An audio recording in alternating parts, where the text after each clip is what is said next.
இன்னைக்கு நம்ம பார்க்க போகிற செலிப்ரிட்டி ஜீ தமிழில் டெலிகாஸ்ட் ஆகி இப்போது ரொம்பவே ஃபேமஸாக ஓடிட்டுருக்க இதயம் சீரியலோட ஹீரோயினை பற்றி தான். இவங்கள பற்றின ஃபுல் டீட்டெயில்ஸ் தெரிஞ்சுக்கிறதுக்கு முன்னாடி சேனலை சப்ஸ்கிரைப் பண்ணாதவங்க மறக்காமல் சப்ஸ்கிரைப் பண்ணிக்கோங்க. அப்போ தான் நாங்கள் போடுற வீடியோஸ் உங்களுக்கு நோட்டிஃபிகேஷனாக வரும். வாங்க வீடியோக்குள்ளே போகலாம்.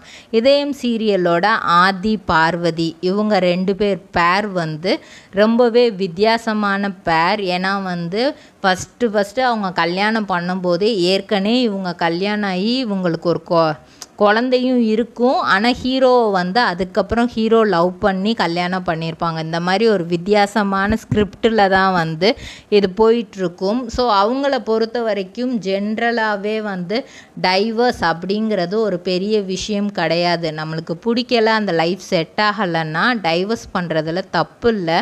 ஆனால் அதை ஒன்றுக்கு பல தடவை யோசிக்கணும். ஏன்னா அதுக்கடுத்து நம்மளோட ஃப்யூச்சரை நம்ம என்ன பண்ண போகிறோம், எந்த மாதிரியெல்லாம் ஹேண்டில் பண்ண போகிறோங்கிறத தெரிஞ்சுக்கிட்டு தான் நம்ம அந்த முடிவே எடுக்க துணியணும். இந்த மாதிரி தான் அவங்களோட ஒரிஜினல் கேரக்டரே இருந்திருக்கு. ஸோ இந்த சீரியலில் பாரதியாக நடிக்கிறவங்க நம்ம எல்லாருக்கும் தெரிஞ்ச விஜய் டிவியில் நம்ம அடிக்கடி பார்த்த ஒரு ஃபேஸ் தான் ஜனனி. ஜனனியோட அப்பா பெயர் அசோக் குமார், அம்மா பெயர் சந்தானலக்ஷ்மி. இவங்க 1992ஆம் ஆண்டு நவம்பர் மாதம் 28ஆம் தேதி கோயம்புத்தூரில் பிறந்திருக்காங்க. இவங்களுக்கு நவம்பர் மந்த் அப்படின்னா ரொம்பவே பிடிக்குமாம். அதுக்கு காரணம் இவங்களோட தங்கச்சி கீர்த்தனாவும் நவம்பரில் தான் பிறந்திருக்காங்க. 2 பெண் குழந்தை. பொதுவாக 2 பெண் குழந்தை இருந்தாலே வீட்டில் அப்பா அம்மாலேருந்து சொந்தக்காரவங்க வரைக்கும் எல்லாரும் கஷ்டப்படுவாங்க. 2 பெண் குழந்தைய எப்படி நம்ம நெக்ஸ்ட்டு அடுத்து படிக்க வச்சு கல்யாணம் பண்ணி இப்படி நிறையா இருக்கேன்ட்டு கவலைப்படுவாங்க அப்படின்ற மாதிரிலாம் இது பண்ணியிருக்காங்க. அதுவும் கோயம்புத்தூரில் இந்த மாதிரி பேச்சுகள் கொஞ்சம் அதிகமாகவே இருக்கும். அந்த டைமில் அப்படி இருக்கிற சூழ்நிலையில் எங்கள் அம்மாவுக்கு எங்கள் 2 பேரும் பொம்பளை பிள்ளையாக தான் கண்டிப்பாக பிறக்கணும் அப்படின்னே ஆசைப்பட்டாங்களாம். அதுக்கு காரணம் அவங்க ஒரு ஃபேஷன் டிசைனிங் படிச்சுட்டு தான் அவங்க மேரேஜ் முடிச்சிருக்காங்க. ஸோ சின்ன சின்ன ட்ரெஸ் எல்லாம் நிறைய டிசைன் பண்ணி தச்சுருக்காங்க. பொம்பளை பிள்ளைய அவங்க கன்சீவாக இருக்கும்போதே இது பொம்பளை பிள்ளையாக இருந்தால் நான் அதுக்கு அழகழகாக ட்ரெஸ்ஸு தைச்சி போடுவேன், விதவிதமாக மேக்கப் பண்ணலாம் அப்படின்ட்டு அவங்களோட ஆசை. அதுக்கேற்றாப்புல ஃபஸ்ட்டு ஜனனி பிறந்திருக்கிறாங்க, அதுக்கப்புறம் கீர்த்தனா பிறந்திருக்காங்க. அவங்க அப்பா ஸ்கூலில் பஸ் டிரைவராக தான் இருந்திருக்காங்க. ஸ்கூலுக்கு ஒரு நாள் கூட லீவ் போட்டது கிடையாது. ஏன்னா அந்த அன்னைக்கு போகலை அப்படின்னா ஸ்கூலில் இருந்து வேறு டிரைவர் அரேஞ்ச் பண்ணி போகிறதுக்கும் கஷ்டம். இன்னொன்று நம்மளோட வேலையை நம்ம சின்சியராக பண்ணணும் அப்படின்னு சொல்லிட்டு எப்போவுமே அவர் அந்த இதில் கான்சியஸாக இருப்பாராம். பிள்ளைங்க 2 பேருக்கும் அதை தான் சொல்லுவாங்களாம், ஸ்கூலுக்கு லீவே போடாதீங்க. அவர் ஸ்கூல் டிரைவர் இருந்தது ஸ்கூல்லே தன்னோட 2 பிள்ளைங்களையுமே படிக்க வச்சுருக்கிறாரு. அவங்க ஸ்கூல் ஃபுல்லாக ஸ்டார்டிங் எல்கேஜியில் ஆரம்பித்து 12th வரைக்குமே அங்கே தான் படிச்சிருக்கிறாங்க. நெக்ஸ்ட்டு கல்லூரி படிப்பு நம்ம போகணும் அப்படிங்கும்போது ஸ்கூலில் இவர் ஸ்கூல் டிரைவராக இருந்ததுனால கொஞ்சம் ஃபீஸ் கன்செஷன் இதெல்லாம் இருந்திருக்கு. ஸோ 2 பேரும் ஸ்கூல் படிக்கிற வரைக்குமே எந்த ப்ராப்ளமும் இல்லை. நெக்ஸ்ட் லெவல் காலேஜுக்கு அப்படின்னு போகும்போது இவங்க பாரதியார் யூனிவர்சிட்டி செலக்ட் பண்ணியிருக்காங்க படிக்கிறதுக்கு. ஆனால் ஃபீஸ் அப்படின்னு பார்த்தா பயங்கரமாக இருக்குது. இந்த ஃபீஸை எப்படி கட்டுறது, நம்ம பார்ட் டைம் ஜாப் பண்ணி நம்ம இதை கட்டலாம் அப்படின்னு யோசிக்கிறாங்க. ஒரு சைடு அப்பா அம்மாவோட ஜுவல்ஸ் எல்லாம் வாங்கி அடகு வச்சு ஒவ்வொரு டைமும் ஃபீஸ் கட்டிகிட்டே இருக்காங்க. ஃபஸ்ட் இயர் இப்படி கட்டுறதை பார்த்துட்டே நெக்ஸ்ட்டு செமஸ்டருக்கு கட்டணுமே, செமஸ்டருக்கு ஃபீஸ் லேட்டாக கட்டும்போது அங்கே காலேஜில் ஏற்படுற அசிங்கம் எல்லாத்தையும் யோசித்து இவங்க நம்ம ஒரு பார்ட் டைம் ஜாபுக்கு போயே ஆகணும் அப்படின்னு நினைக்கிறாங்க. அப்படி இவங்க செலக்ட் பண்ண அந்த பார்ட் டைம் ஜாப்னால் அவங்க அப்பா கிட்டத்தட்ட 4 மாதத்துக்கு மேலே இவங்க கிட்ட பேசாமல் இருந்திருக்காங்க. பிறந்ததுல இருந்து அன்னைக்கு வரைக்குமே அவங்க அப்படி பேசாமல் இருந்தது கிடையாதான். இன்ஃபேக்ட் இவங்க 9th ஸ்டாண்டர்ட் படிக்கும்போதே இவங்க வண்டி ஓட்டுறதுக்கு அவங்க அப்பா காரணமாக இருந்திருக்காரு. ஒரு நாள் காலையில், இன்னைக்கு நீ என்னை வா நம்ம வந்து என் கூட வந்து நீ ஸ்கூலுக்கு வா அப்படின்றான். இல்லைப்பா இன்றைக்கி தான் ஸ்கூல் லீவு நான் வரல அப்படிங்கிற மாதிரி இவங்க சொல்லியிருக்காங்க. அவங்க அப்பா நீ என் கூட தான் வரணும் அப்படின்னு சொல்லிட்டு அவங்களுக்கு சைக்கிள் தான் ஓட்ட தெரியுமா, அதனால் சைக்கிள்லையும் கூட்டிகிட்டு போகலை, இவங்கள சைக்கிள்லையும் இது பண்ணலை.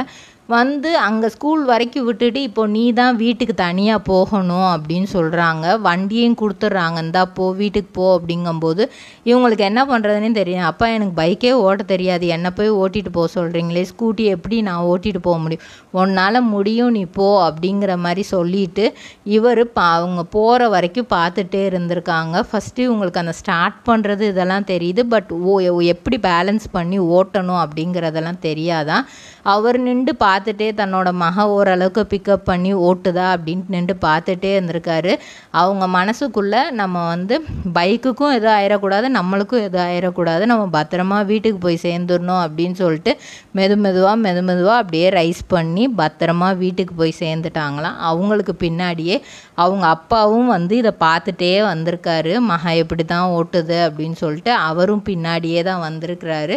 மகளுக்கு வந்து இந்த வயசுலேயே பயம்னா என்னன்னு தெரியக்கூடாது அப்படிங்கிறத கற்றுக் கொடுக்கறதுக்காக தான் அவர் இந்த மாதிரி பண்ணியிருக்காரு.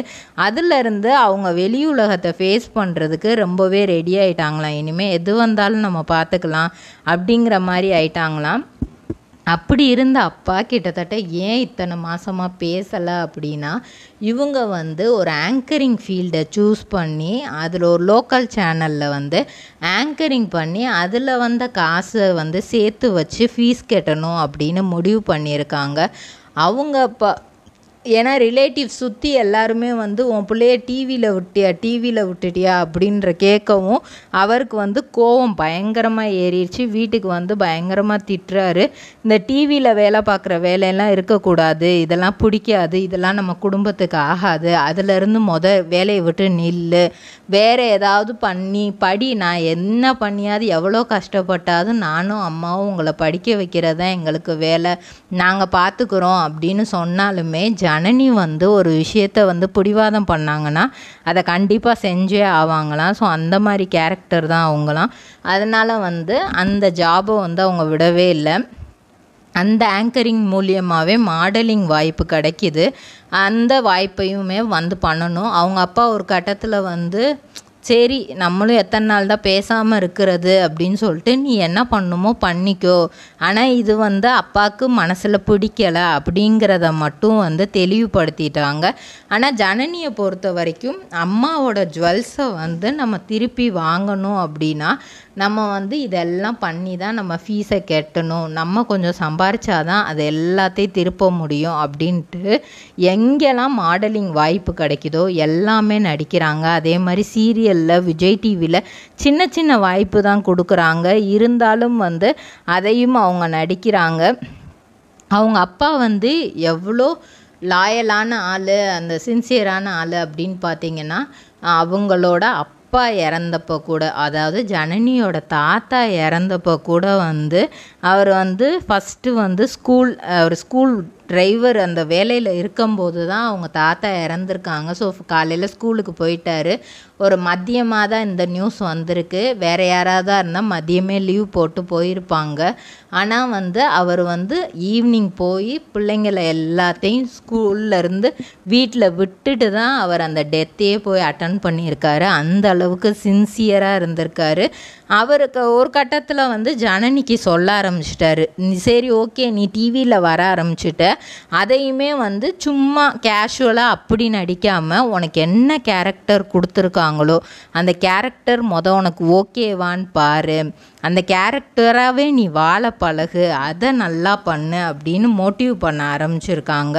அவர் மோட்டிவ் பண்ண தான் வந்து இவங்க ஒவ்வொரு சீரியல்லையுமே பெஸ்ட்டாக பண்ண ஆரம்பிச்சிருக்காங்க. நயன்தாராவோட சேர்ந்து நண்பேண்டா அப்படிங்கிற ஒரு படத்துலையுமே வந்து இவங்க நடிச்சிருக்காங்க. இவங்களுக்கு வந்து தண்ணி, ஹைட்டு இல்லை ஸ்ட்ரேஞ்சராக யாராவது பார்த்தாங்க அப்படின்னாலே வந்து ரொம்ப பயமாக இருக்குமா. நல்லா சமைக்கிற ஆள், அதே மாதிரி நல்லாவும் சாப்பிடுவாங்களாம். எதெல்லாம் வந்து எனக்கு பிடிக்கலையோ அதெல்லாம் வந்து நான் செய்யவே மாட்டேன். அது எவ்வளோ பண்ணாலும் யார் சொன்னாலும் அதை நான் செய்யவே மாட்டேன் அப்படின்னு சொல்லியிருக்காங்க. விஜய் டிவியும் ஜீ தமிழும் இவங்களுக்கு மாற்றி மாற்றி சான்சஸை கொடுத்துருக்காங்க. செம்பருத்தி சீரியலில் வந்து இவங்க ஒரு நெகட்டிவ் ரோல் பண்ணாங்க. கொஞ்ச நாள் தான் பண்ணாங்க. கதிருக்கு ஜோடியாக வந்து பண்ணியிருப்பாங்க. கொஞ்சம் டிஃப்ரெண்ட்டான ஸ்டோரி லைனோட தான் வந்து இவங்க நடிச்சிருப்பாங்க. இருந்தாலும் என்ன எதாக இருந்தாலும் நான் நடிக்கிறேன் அப்படிங்கிற மாதிரி தான் நடிச்சிருப்பாங்க. மௌனராகம் சீரியலில் நடித்தாங்க. நாம் இருவர் நமக்கிருவர் சீரியலில் வந்து ஒரு லவ் ஃபெயிலியரை எப்படி ஃபேஸ் பண்ணணும், எந்த மாதிரி ஏமாத்தினவங்களுக்கு எந்த மாதிரி பதிலடி கொடுக்கணும் அப்படிங்கிறதெல்லாம் பண்ணாங்க. ஆயுத எழுத்து அப்படிங்கிற சீரியலில் பண்ணாங்க. அதுக்கப்புறம் இப்போது இதயம் அப்படிங்கிற சீரியலில் பண்ணிகிட்ருக்காங்க. விஜய் டிவியில் வேறு மாதிரி ஆஃபீஸ் அப்படின்னு ஜியோ ஹாட்ஸ்டாரில் வருது. அதுலேயும் இவங்க ஒரு பார்ட்டிசிபெண்ட்டாக தான் இருக்காங்க. அவங்களோட ரீப்ளேஸ்மெண்ட்டை அதில் கொடுத்துட்டு தான் இருக்காங்க. இவங்களுக்கு ரொம்பவே தாங்க முடியாத ஒரு சம்பவம் அப்படின்னா 2024 நவம்பர் 24 இவங்க பர்த்டே நவம்பர் 28 24 இவங்களோட தம்பி, அதாவது இவங்க தம்பியாக நினைக்கிற ரொம்ப க்ளோஸ் ஃப்ரெண்டு ராகுல் அப்படிங்கிறவங்க வந்து ஃபேமிலி சுச்சுவேஷன்னால் நிறைய ப்ராப்ளம்ஸ்னால் திடீர்னு சூசைட் பண்ணிக்கிறாங்க. அதை இவங்களால வந்து ஏற்றுக்கிறவே முடியலையாம். இப்போவும் என்னோடய கார்டியன் ஏஞ்சலாக நீ இருந்துக்கிட்டே இருக்கணும், இப்படி ஒரு தம்பியை நான் மிஸ் பண்ணிட்டேன்னு எனக்கு ரொம்ப வருத்தமாக இருக்குது, ஆனால் உன்னோட முடிவு எனக்கு கோவத்தையுமே ஏற்படுத்துது அப்படின்னு சொல்லிட்டு அவங்க அந்த 2024 பர்த்டேயை கூட அவங்களால பெருசாக செலிப்ரேட் பண்ண முடியலை. மைண்ட் ஃபுல்லாக ப்ரெஷர் டென்ஷன் தான் வந்து இருந்திருக்கு. அதுக்கப்புறம் அதிலிருந்தும் மீண்டு வந்திருக்காங்க. இப்போது இதயம் சீரியலில் வந்து ஹீரோக்கு ஒய்ஃப் யார் அப்படிங்கிறதே தெரியலை. அது மட்டும் இல்லாமல் பாரதி அப்படிங்கிற பேரை கேட்டாலே கோவப்படுற அளவுக்கு அந்த சீன்ஸ் எல்லாம் கொண்டு வந்திருக்காங்க. இதே மாதிரி பல செலிப்ரிட்டிஸோட பயோகிராஃபி தெரிஞ்சுக்கிற சேனலை மறக்காமல் சப்ஸ்கிரைப் பண்ணிக்கோங்க.